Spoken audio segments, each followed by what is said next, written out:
Good morning. I hope that you all are good. This is me, Manisha ma'am, and today we are going to study about the second chapter of science of class 8, that is microorganisms, friends and foe.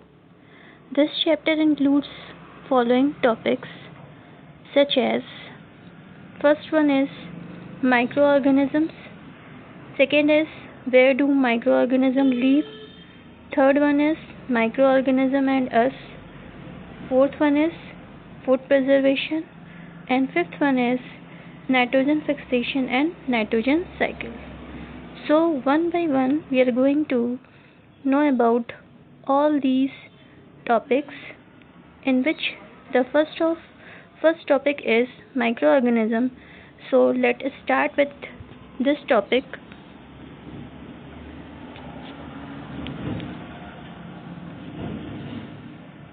First of all, we will know that what is the definition of microorganism. How we will define that what are microorganisms. These are the organisms which are very small in size, means we are not able to see with our naked eyes. They can be seen only with the help of a magnifying instrument, and that instrument is known as microscope. So we can define it like this. These are the extremely small organism, and that extremely small organism that can only be seen with the help of magnifying instrument is known as microorganism. Now we will know about such kind of microorganism later on, one by one, but firstly we'll know that what are the examples of microorganism. There are so many examples, in which the first one is bacteria, second one is algae, third one is virus, fourth one is fungi, and fifth one is protozoa. In this chapter we are going to study about all these types of microorganism. Now first of all we will know about the microbes, or we can say microorganism. A microorganism or microbe is an organism which is microscopic, which means so small that people cannot see them with naked eye. And the study of microorganism is called microbiology. There are different types of microorganism also. For example, bacteria, fungi, virus, algae and protozoa. Now we also know about that what are the importance of microorganism. Microbes are important in human culture and health in many ways, serving to ferment food, treat sewage, produce fuel, enzymes and other bioactive compounds. They are essential tools in biology as model organisms and have been put to use in biological warfare and bioterrorism.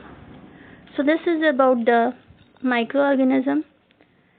Now we will know more about the microbes. Microbes were the first living organism to appear on earth. Leeuwenhoek, called the father of microbiology, was the first to describe the shape of bacteria found in rainwater and saliva. The study of microorganisms is known as microbiology.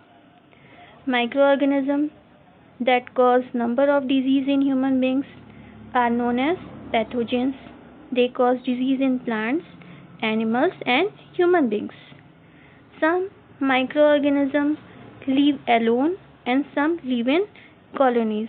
Here there is one figure that shows the different types of microorganisms which live alone, and as well as there are some types of microorganisms which live in colonies. Now the next topic of this chapter is about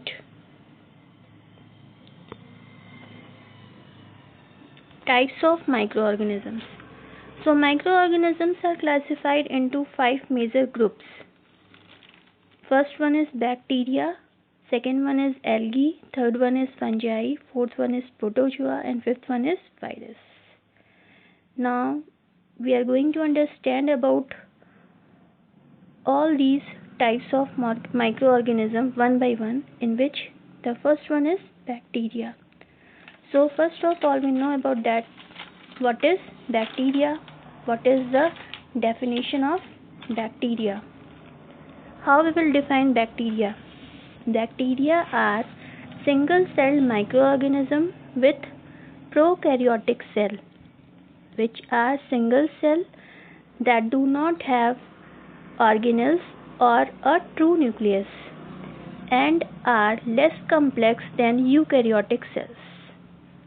Bacteria are extremely numerous, and the total biomass of bacteria on earth is more than all plants and animals combined. Now about the evolution of bacteria.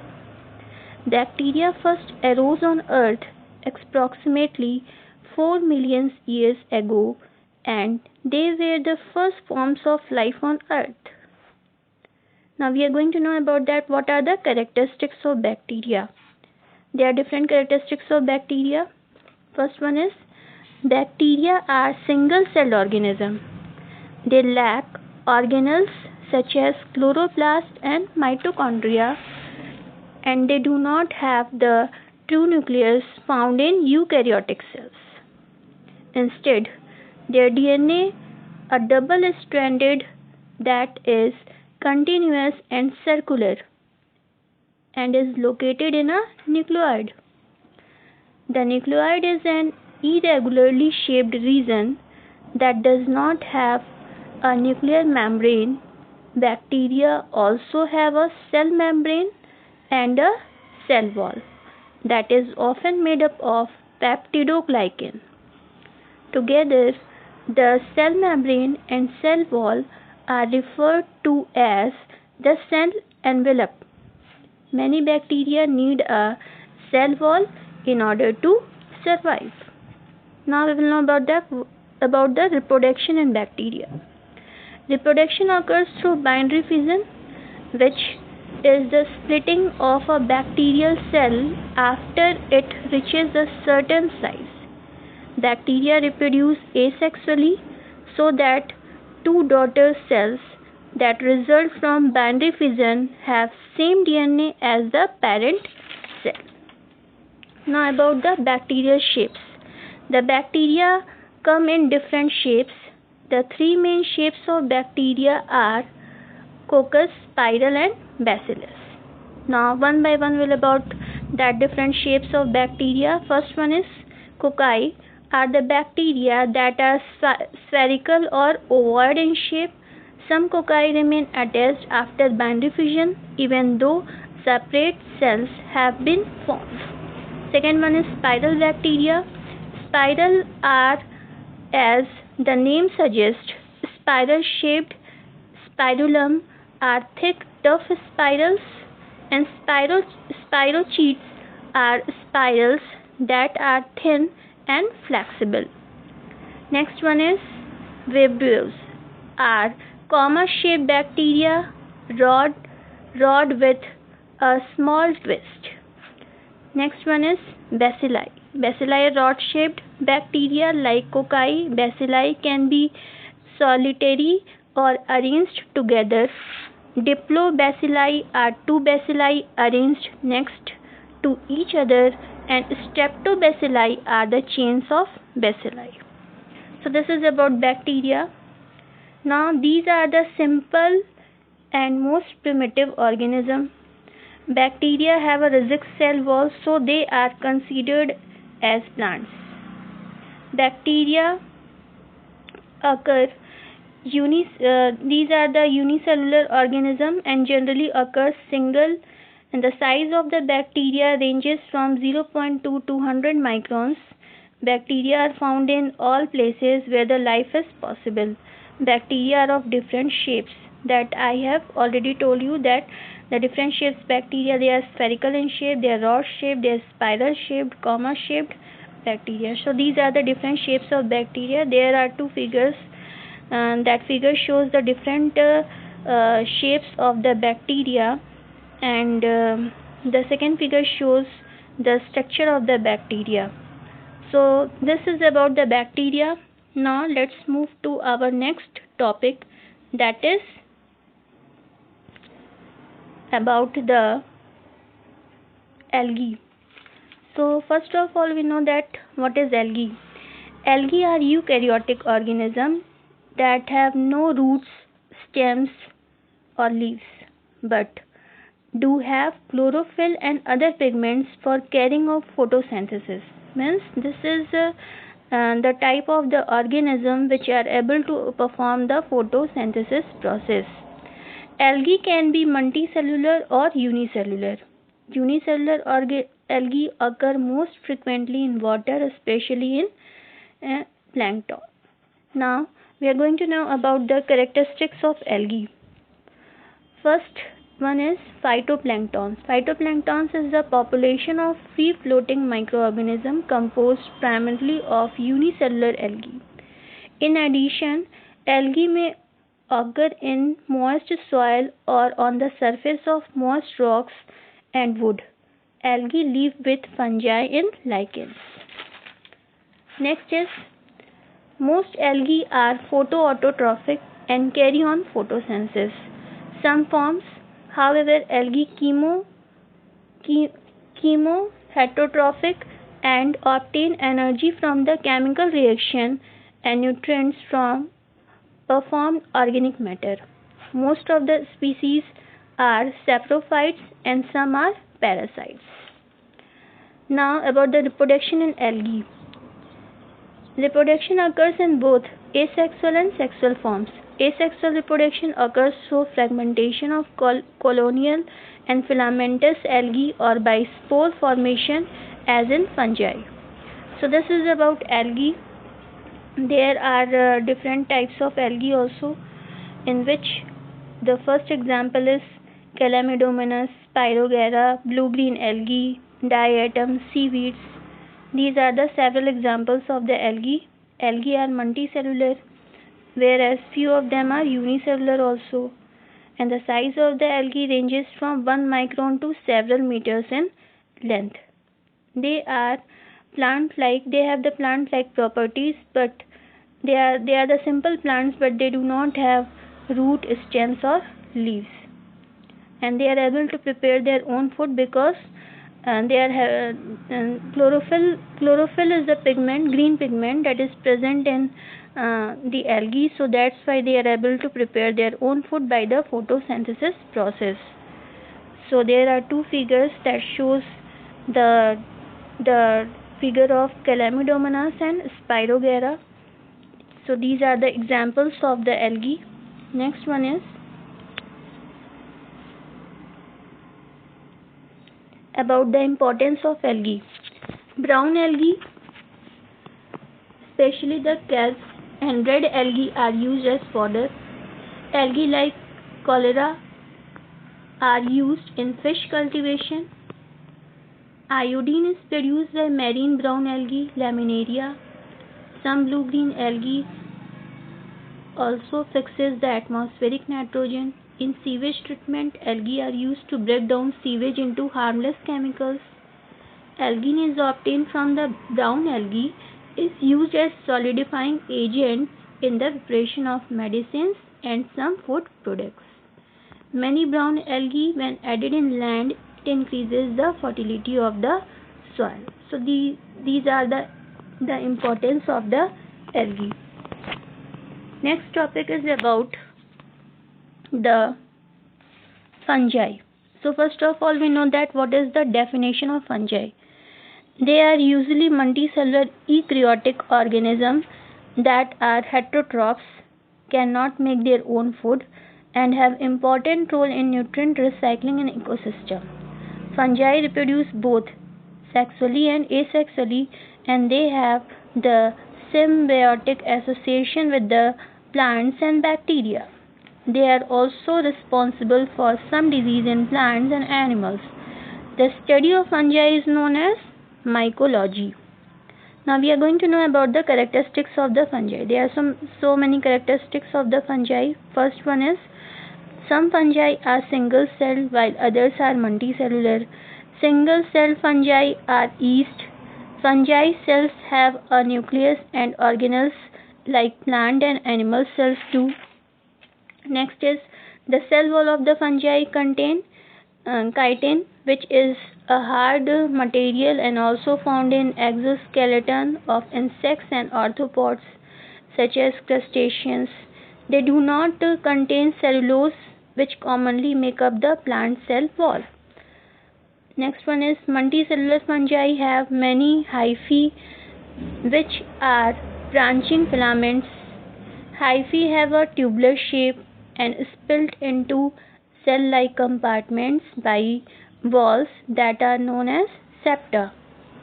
These cells have more than one nucleus and nuclei, and other organelles can move in between them. A fungus network of hyphae is also called mycelium. Now this is about the characteristics of the fungi. So fungi are the large group of organisms. More than 1 lakh species of fungi are known. They do not have chlorophyll and do not do photosynthesis.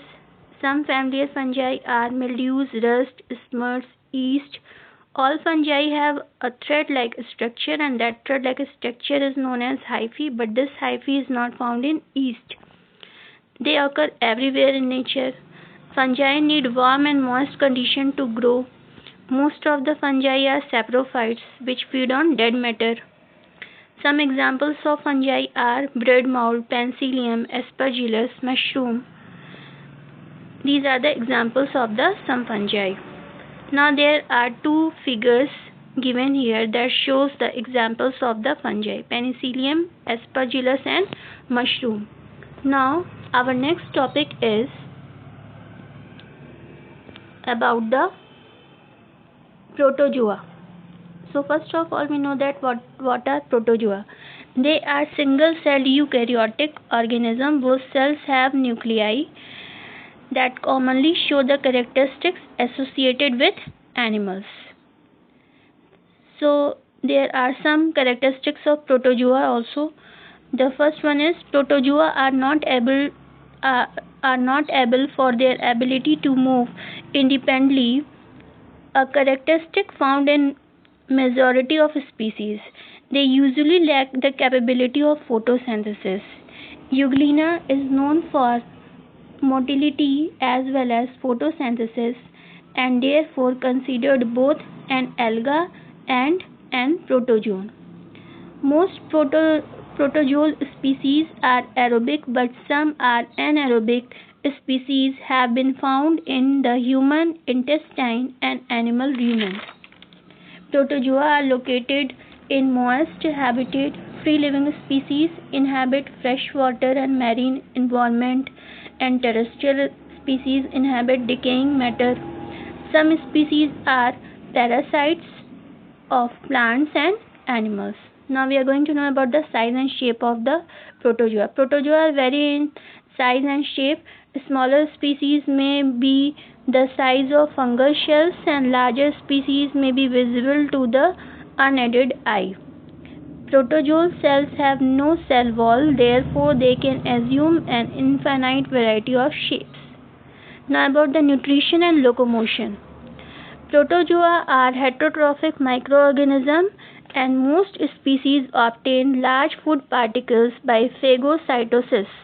The food particle is ingested into a food vacuole. Lysosomal enzymes then digest the nutrients in the particle and produce and the products of digestion are distributed throughout the cell. Most protozoal species have independently by one of three types of locomotory move independently by one of three types of locomotory organelles such as flagella, cilia, and pseudopodia. So this is about the protozoa. So the protozoa are the unicellular animals without chlorophyll, and the size of the protozoa ranges from 2 to 200 microns. They live in water, soil, and decaying organic matter. Some protozoa move by changing their shape. Some move by using cilia and flagella. The example of protozoa are amoeba, plasmodium, entamoeba and paramecium. So there are two figures given here that shows the picture of these kinds of protozoa. Now we are going to study about the fifth type of microorganism, which is virus. Now let us study about the virus.